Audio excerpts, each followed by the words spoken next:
2022 সালের বন্যায় ডাইক ভেঙে লোকালয়ে পানি প্রবেশ করে। গ্রামবাসীর সহায়তায় পানি উন্নয়ন বোর্ড অস্থায়ীভাবে ডাইক মেরামত করে। সেই যাত্রায় রক্ষা পায় শেওলা ইউনিয়নের দক্ষিণ ভাগ আলীপুর ও কাকরদিয়া। পরবর্তী 2 বছরে পুকুর কেটে ডাইক সংলগ্ন ফসলি জমি থেকে নেওয়া হয়েছে মাটি, অবৈধভাবে নদী থেকে করা হয়েছে বালু উত্তোলন। এতে পরিবেশের উপর মারাত্মক প্রভাব পড়ে।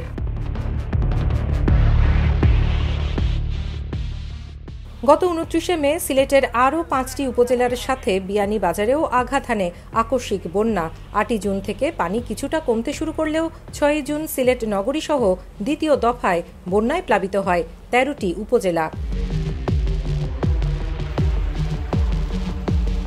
পূর্ব থেকে ক্ষতিগ্রস্ত ও অস্থায়ীভাবে মেরামত করা ডাইক রক্ষায় নেওয়া হয়নি কোনো পদক্ষেপ। এতে তৃতীয় দফা বন্যায় দক্ষিণ ভাগ এলাকায় ডাইকের বিশাল অংশ ভেঙে পানি প্রবেশ করে লোকালয়ে। গত কয়েক বছর নদী ভাঙনে শেওলা ও কুরারবাজার ইউনিয়নের কয়েক শত পরিবার হয়েছে বাস্তুহারা। দক্ষিণ ভাগ গ্রামের 2/3 জায়গা হারিয়েছে নদী গর্ভে। মসজিদ বিলীন হয়েছে, মদরখানা বিলীন হয়েছে, এগুলা অনেক কিছু গেছে। স্কুল গেছে, এখানে একটা স্কুল প্রাইমারি স্কুল আসলে এখন ওখানে গেছে, সব নদী গর্ভে বিলীন হয়েছে। এগুলোর মেইন কারণ হইল বাঁধ নির্মাণ না করা, প্লাস সবচেয়ে বড় কারণ হইল অবৈধভাবে বালু উত্তোলন। এই বালু উত্তোলন করতে গিয়া খেউরের পেট ভরাত লাগিয়া আমরা যে ক্ষয়ক্ষতি করা সমস্যা হয়েছে ভাই। আমরা গ্রামও একটা সমস্যা, আমরা উচ্চ পর্যায়ে কোনো নেতা কেতা নাই, কোনো প্রশাসনিক কর্মকর্তা নাই, আমরার মাত হয়তো কেউ শুনে না। আমার কোনো সময় মনে হয় আমরা মনে হয় বাংলাদেশের রোহিঙ্গা। কোনো সময় আমার মনে হয় আর কি যে নেরাউদি বা দক্ষিণ ভাগ আপনারা যে নামেও যে ডাকতে ভাল লাগে, কিন্তু মনে হয় যেমন এখানে বাংলাদেশের আর কি রোহিঙ্গা।